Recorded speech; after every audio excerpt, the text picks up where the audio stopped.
Diyos ang kapulihan mo ay magkailanman.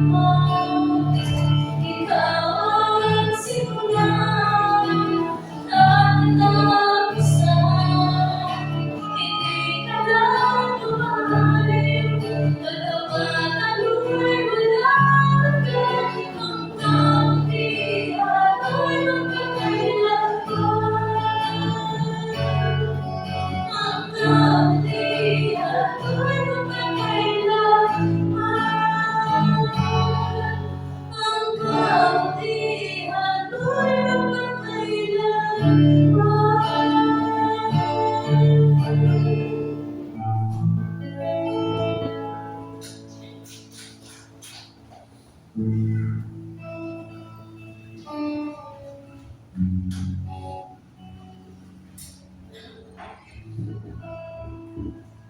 Siya po, Panginoon, salamat sa iyong kabutihan, Panginoon.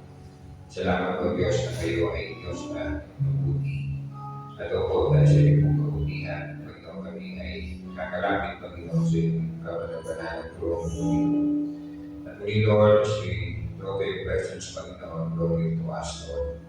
At sa pagtunay namin yung sa iyong salita, pagbabayan ng hilig sa ating Espiritu, para nasa namin yung buhay, mapanggaling mong salita. Na katulad ay pagdaling, Panginoon. Tabang pagkakita, pagdaling, Panginoon. Ito nga, O Diyos, ay tunay na umuso sa amin, tunay, Panginoon, na bigay sa amin ang kagungan, Panginoon. Hindi ka pang makilala, Panginoon. Huwag ka sa amin, at pagdaling sa amin, hindi katulad ng imanang si Jesus. Kung Lord, sa iyong bumiyaya, kayo para sa kabuhan ng gawain, sa iyong kalanganan, sa iyong kabuhan. Talakagin namin, pag-ingat sa mga malang sa buhay, hindi namin kami sa mga oras dito. Pupurihin namin dahil kita po sa aming isang dalangin. Maraming salamat sa ito sa pangalan ni Jesus. Gagawin mo sa amin.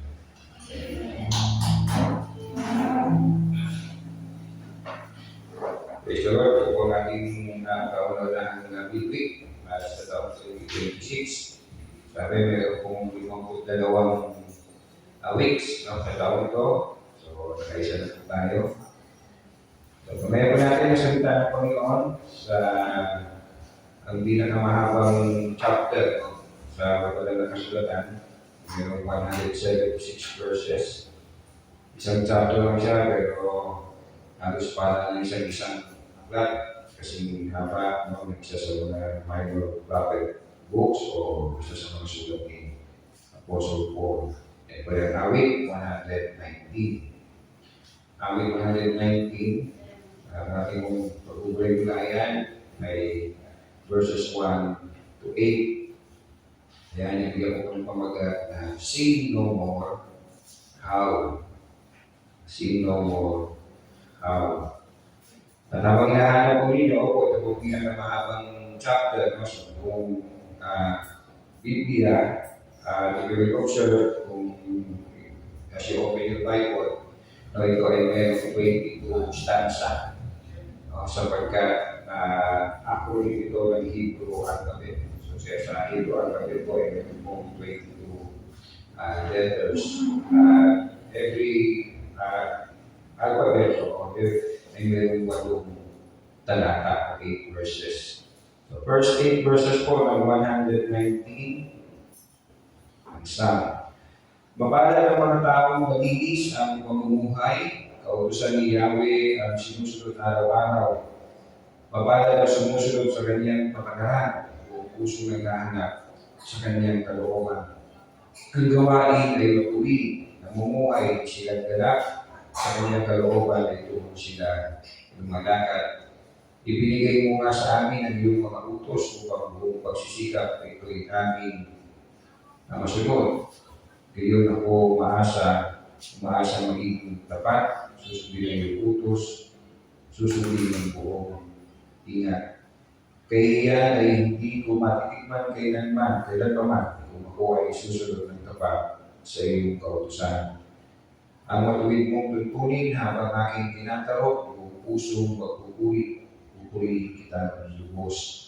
Ang lahat ng iyong utos ay sisikapin kong sundin, huwag mo akong iiwan, huwag mo akong ilisanin. Wow. sundan ng Panginoon, siya po para sa ating pong pakikinig. Noong Sunday, pag-uwi namin mula sa ating orientation, yung ating recital and worship, ministry orientation, nandun na kami sa loob ng Meroe, hindi siya ulit sa akin. Dati, turuan mo naman akong magmaneho. So, si CJ, pagpapasok namin ng Meroe, minsan nagpagpalit si CJ, siya nagmamaneho. Minsan, pinipilip niya ako kahit nasa labas pa, sige na, dito na, kasi kita kayo naman, mapayag ko ba, kita kayo ngayon, ako dahil mapayag. So, kapag tayo, so sabi ko kay Xiaomi, pag tinuruan kita ng pagmamaneho dito sa loob ng subdivision, i-observe mo, i-imagine mo yung sarili mo na nagdadag ka na sa labas. Kasi hindi ka naman mag-aaral ng pagmamaneho para lang magmaneho sa loob ng Metroid. Definitely, magmamaneho ka sa labas, sa National Road. So, kaya, kapag tinuruan kita, talagang sasabihin ko sa iyo, you will observe yung narating kung bakit ka dapat sa labas. Pagdating naman na maalam ko sa maraming bagay sa pagmamaneho. Hanggang ngayon, mayroon pa rin makatras. Pero yes, no? Kasi sabi ko sa kanya, dahil nga, pag sinalay kita dito sa loob ng Metroid, na para kang hindi mo ini-imagine nasa loob ka ng nasa labas ka ng National Road, no? Makamapa ka. Mas natagaling ka. Natanda yung sasanayin mo yung sarili mo, imagine mo na kayo masasakyan. No? Ako na, kasi ko yung sarili ko kahit nasa loob ng subdivision, no? Kahit wala namang mga sasakyan, napapasignal tayo pa rin ako, kakanan, kakaliwa. Dahil nga sa pinapis ko yung sarili ko na i-observe, no, yung traffic rules. So, kaya parang i-matic na sa akin kahit na parang unnecessary yung mag-signal, kaya nasa loob ka ng subdivision, wala yung sasakyan, pero napapasignal pa rin ako. At yes, ganun din po sa pagsunod natin sa Diyos. Hindi po tayo nandito sa lugar na ito na aaral sa salita ng Diyos, magsasanay sa unawain ng kalooban ng Panginoon at ilaambay ang kalooban ng Diyos sa salita ng Diyos. Just sa apat na sulok ng simbahan. Kundi after ng worship service, after na yung kulay-kulay na salita ng Panginoon, bibili ko at doon sa labas kanga na tunay na labanan.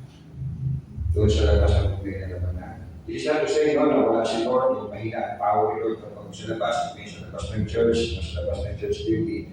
Kundi, mas marami kasi yung distraction, mas marami yung puso. No? Di ba ito naman, kapag kasama ng mga kapatiran, mas behave tayo, mas nagiging aware tayo how we should behave. Pero kapag nasa labas natin siya, nakakalimutan tayo. Ako nga, pupunta ako sa Bilibid, lagi ko sinasabi sa kanila na ang totoong hamon ay yung paglumaya na kayo. Then sabi ko, huwag niyo magsabihin sa akin, sige pastor, ang hamon pala ay sa labas. Dito ka na lang sa Bilibid, samahan mo na lang kami. Huwag ka nang umuwi, huwag ka nang lumabas. But yes, mas malawak kasi ang gagalawan mo sa labas, mas maraming tukso, mas maraming kabalahan, mas maraming isipin kaysa sa apat na sulok lamang o ang kanilang pilitan. Yes, isipin nila, alalahanin nila yung kanilang pamilya, pero kung magiging isipin nila to be realistic, kahit isipin nila kung ano man nila isipin yung pamilya nila, wala naman talaga silang magagawa kasi wala naman sila sa pamilya nila, nasa apat na sulok ng pilitan. So hindi sila makakalabas. Kaya sabi ko sa kanila, habang nandito kayo sa loob, patayin ninyo. Maraming oras ninyo para kayo makapag-aral sa salita ng Diyos at magbabalik sa panalangin. And I would also say, samantalahin din natin kapag nandito tayo sa kanyang lumahin. Dahil hindi man tama, pero gano'ng kadalas nga minsan, kapag nasa bahay tayo, kapag nasa trabaho tayo, nasa school tayo, or wherever we are, hindi talaga natin magbibigyan talaga ng pansin sa salita ng Diyos. Just as how sa ganitong luwain. O ba? Mas marami kasi talagang distraction sa labas. Kaya kung napakahalaga, na whenever we are sa gawain, talagang bibigyan natin ito ng pansin o papahalaga, kaya kung isamantalahin natin dahil ito po yung napagkakataon tayo na makapag-focus sa salita ng Diyos. Ito po, para makapabuhay po tayo ng matuwid, maiwasan po natin magkasala. Itong kombinasyon nito, no, ay hindi po pwede pag-iwalay ang salita ng Diyos at pananalangin. Salita ng Diyos at pananalangin.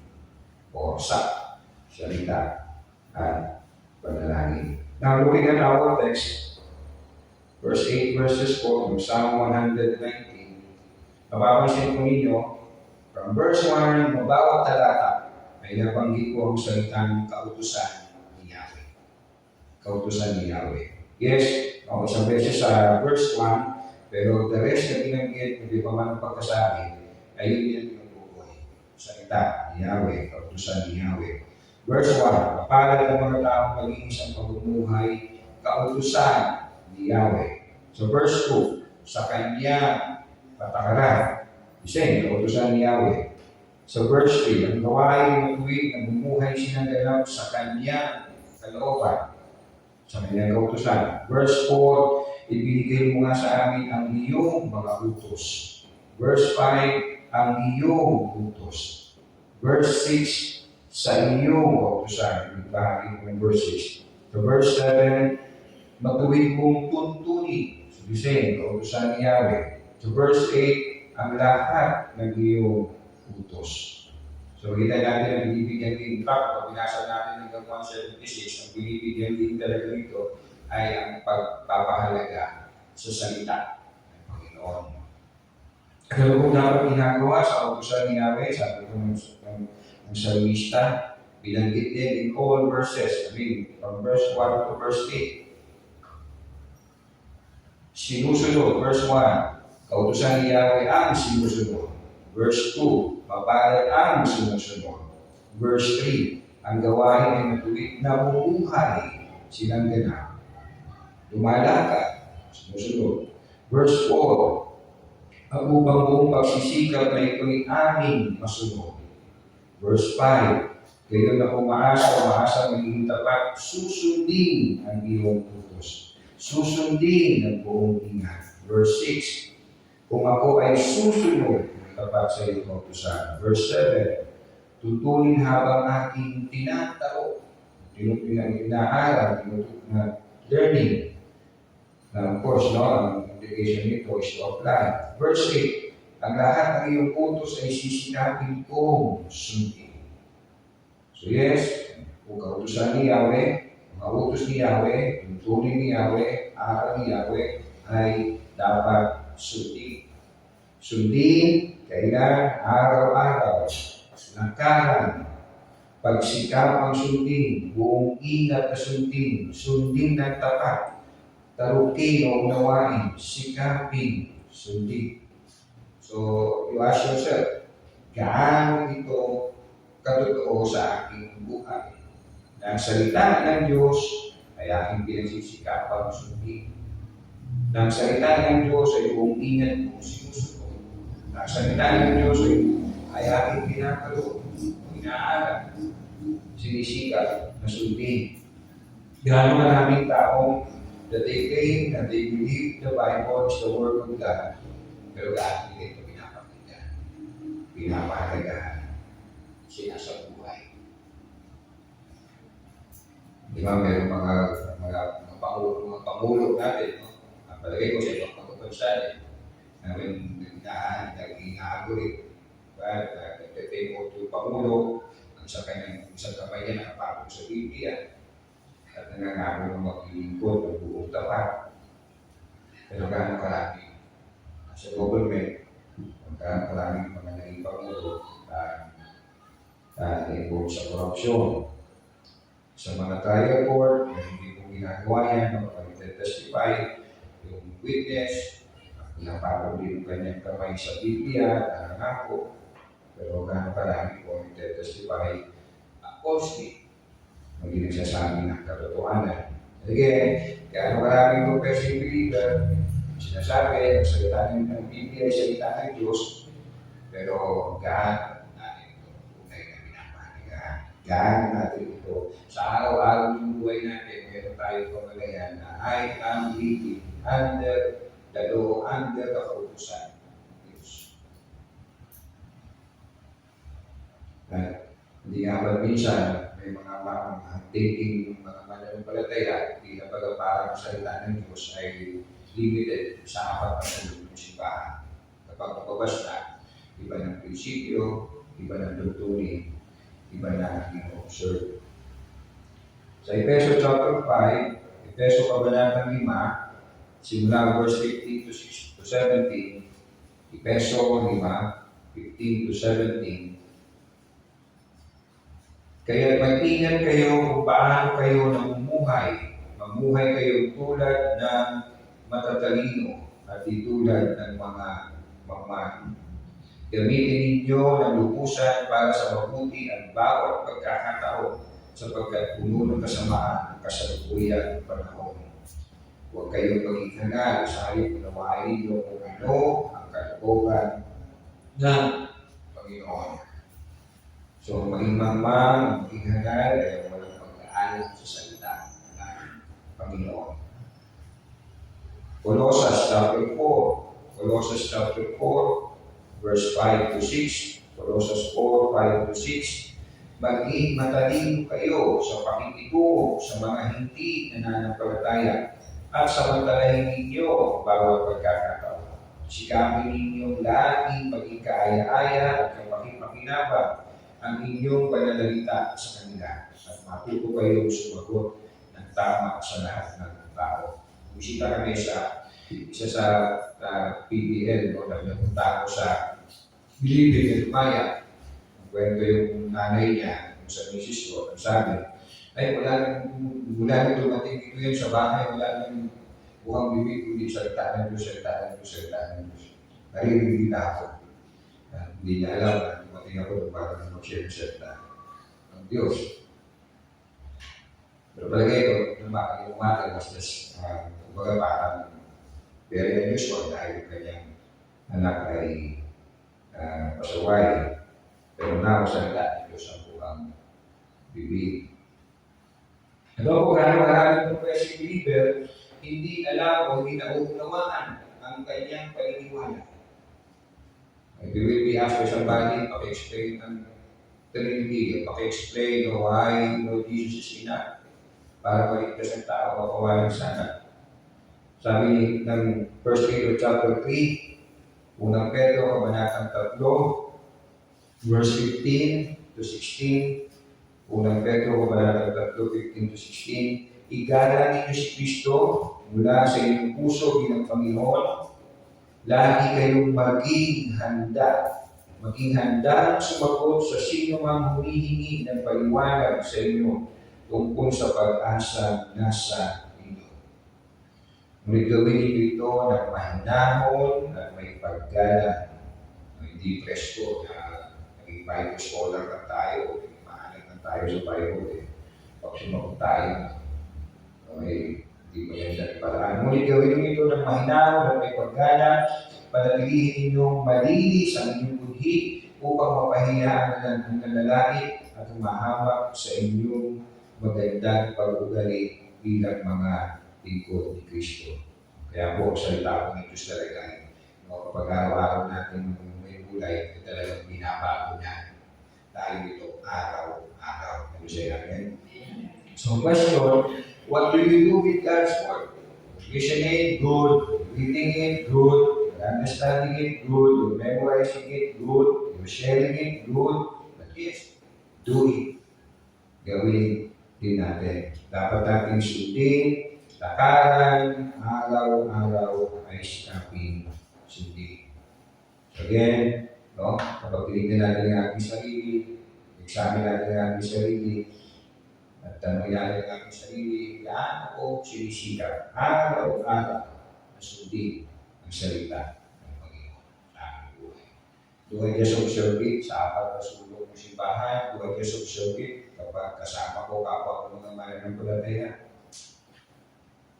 Kapag ginagawa natin ay ito na araw-araw natin sinisikap, sabi ko ng salmista, verse 1 and 2, mapalad ang mga taong matiis ang pamumuhay. Kautusan ni Yahweh ang sinusunod na araw-araw. Inulit ko sa verse 2, mapalad ang sumusunod sa kanyang patakaran. Buong pusong naghahanap sa kanyang kalooban. And then sa verse 7, ang matuwid mong tuntunin habang aking tinatalo, buong puso pupurihin kita. Hindi nga po ba? As we grow sa pagkaalam ng salita ng Diyos, pagkaunawa ng salita ng Diyos, believing it, practicing it, lalo nating natutuwa ng Diyos. Lalo natin siya, kumbaga, sa example, pag lalo tayong bumibigay sa Diyos. Wow, ang laking biyaya mo. Wow, ang laking pag-ibig mo. Wow, talagang napakamahali mo. Kung gaano natin nakikilala ang Lord through His Word, ay mo lumalalim ang ating pagsama sa Kanya. Kaya nga po ang worship is about God. Kung ano pagkakilala natin sa Kanya, yun po yung pagsamba na naibigay natin sa Kanya. Sabi nga po sa verse 7, habang aking tinatanong yung salita, buong puso pupurihin kitang lubos. Basta i-meditate ng days mo sa Psalm 119, 1-8. Naalala ko bigla itong Luke 11. Luke 11, verse 27. Na habang nangangaral ng Panginoong Jesus, mayroong isang babaeng sumigaw from the crowd. Luke chapter 11, verse 27. Then we read sa English and sa Tagalog. As Jesus was saying these things, a woman in the crowd called out, "Blessed is the Father who gave you birth and nursed you." Habang nagsasalita si Jesus, may isang babaeng sumigaw mula sa karamihan, pinagpala ang babaeng nagbuntis at nag-alaga sa iyo. In other words, napakapalad ng nanay mo. As this woman listened sa pangangaral ng Panginoon. Pero ganyan po naging tugon ng Panginoon Jesus, verse 28. Ngunit sumagot siya sa isas, higit na pinagpala ang mga nakikinig sa salita ng Diyos at tumutupad dito. Hearing and obeying, nakikinig at tumutupad ng salita ng Panginoon. Ayun nakikinig na. Paano pa siya? Sabi ng Santiago, James chapter 1, simula verse 22 hanggang 25. James 1, 22-25. Mamuhay kayo ayon sa salita ng Diyos, kung ito'y pinapakinggan lamang ninyo, ngunit hindi isinasagawa, dinadaya ninyo ang inyong sarili. So, hindi mapalad.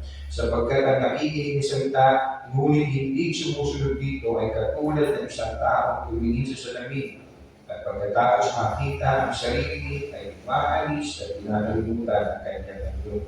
Ang tao na isasaliksik at nagpapatuloy sa pagsunod sa kausang kaya na nagpapalaya sa tao ang pagpapalain ng Diyos sa lahat ng kanyang gawain. Siya ang taong gumagawa at hindi siya katulad ng nakikinig lamang at pagkatapos ay nakakalimot. Ito mas mabigat sa 2 Peter chapter 2. 2 Peter chapter 2, verse 21 hanggang 22. 2 Peter chapter 2, 21-22. Mabuti pang hindi na nila nalaman ang daang matuwid kaysa pagkatapos malaman banal na utos na itinuro sa kanila ay talikuran nila ito. Ang nangyari sa kanila ay nagpapatunay ng totoo ang kasabihan. Ang aso pagkatapos sumuka ay muli kinakain ng nailuwanan. At ang baboy na pinaliguan ay bumabalik sa tubigan. So hindi po tinatawag ng Biblia na mapalad ang nakikinig lamang at hindi sinasagawa ang salita ng Panginoon. Again, napakahalaga ng salita ng Panginoon para tayo po ay makapamuhay ng banal na salita ng Panginoon. Wala na mabalot po ng kasamahan. At yes, salita ng Diyos at panalangin. You will observe verse 4 and 5, panalangin. Ibigay mo nga sa amin ang iyong mga utos upang buong pagsisikap na ito'y aming masunod. Gayon ako umaasa upang maging tapat, susundin ang iyong utos, susundin ng buong ina. So verse 8, huling bahagi, ito natin na ang salmista, hindi lang kilala ang salita ng Diyos, hindi kilala ang tulong ng Diyos. Huwag mo akong iwanan, huwag mo akong lilisanin. po sa ating pagbubulay-bulay na salita ng Panginoon at pagsunod, we need God's help. Kami sa amin. At ang Diyos naman po ay nagbibigay. Binigyan niya po tayo through His Holy Spirit. Binigyan niya po tayo ng mga taong binigyan niya ng kakayahan magturo o paliwanag sa salita ng Diyos. Yes, binigyan niya tayo ng kapatid. Kapatidan, mga di po nakaka-fellowship. Inutusan tayo manalangin upang tayo pagbabayan sa pagbubulay-bulay ng salita ng Diyos. At ako, dahil katulad dito, itong gawain ng pagtitipon, pagsasamba, panambahan, ay nagbibigay sa atin ng empowerment ka ng gabay para maunawaan ang salita ng Diyos. Nasa ng pumagtapos, nawa sa taong ito, nabigay sa atin ng Diyos, magpatuloy po tayo. Sa gawain ito ng pagsamba, gawain ng pananalangin, gawain ng pagpuli-pulay ng salita ng Panginoon, at pagsasabuhay sa kanyang salita. Nasaan tayo anumang oras at anumang pagkakataon. At habang tayo po ay lumalago sa pagkaunawa ng kanyang kalooban, nahahayag sa kanyang salita, lalo natin siyang pupurihin, lalo natin siyang pabibingkuran, lalo tayo magtitiwala sa kanya, at opo na naisip lagi sa kanyang presensya. And lastly, so magbigay sa atin po ng kakaya pabala, warning, nagkalat po sa social media ang mga nagkakaral ng salita ng Diyos. So maging maingat po tayo, maging manalangin tayo, nabigyan tayo ng Panginoon ng discernment, manalangin tayo, nagpayon tayo, kung paano natin natatanggapin. Wala naman po yung negative na napapanood natin sa social media. Dahil talagang nagkalat na po ang mga ngaral na isang po yan sa tanda ng malapit na bumalik ang Panginoon. Ikaw tayo nga kay tumayo tayo na lagi. Panginoon, maraming pong salamat. Salamat Lord sa iyo. Sa iyo lahat nga mabuti ang iyong salita, Panginoon. Dahil ito nga Diyos ay naglalayo sa amin sa pagkakasala na binubuhan ng kasalanan ay kaguluhan, Panginoon, kapagisahan sa aming mga buhay. Salamat po dahil wala na po kami sa pagpaparusa dahil kami na po ay nasa iyo at sa Diyos Kristo, Panginoon. Dito po, Panginoon, nandito pa rin kami sa buhay dito, Panginoon, nandito pa yung mga sarili pagkakasala. Ito po, Panginoon, nasa sa amin pa rin, Panginoon, ang bigas ng pagiging makasalanan, Panginoon, but Lord, bigyan po kami ng kapangyarihan for your Holy Spirit. Ito po, through your word, Panginoon. We ask and pray, O God, na tulungan niyo po kami na tunay, Panginoon, na hindi kailanman, Panginoon, ay pahalagaan ng iyong salita namin itong sa isip, sa puso, at aming sa buhay, Panginoon. Na siya po magdalayo sa amin sa pagkakasala, Panginoon. At ito po, Panginoon, dahil kayo ay Diyos na banal, malaman kami magbuhay, Panginoon, sa kabanalan. Dahil kayo, Diyos, ay nagmahal sa amin at iligtas mo kami sa pamamagitan ng buhay sa aking kamatayang Panginoon Jesus dahil sa aking mga kasalanan. Malapat ang Panginoon ang kabuhayan namin ng pagkakasala, Panginoon. Salamat po kung maraming sa iyo niyaya. Salamat sa iyo salita. Ang aking panalangin. In Jesus' name. Amen.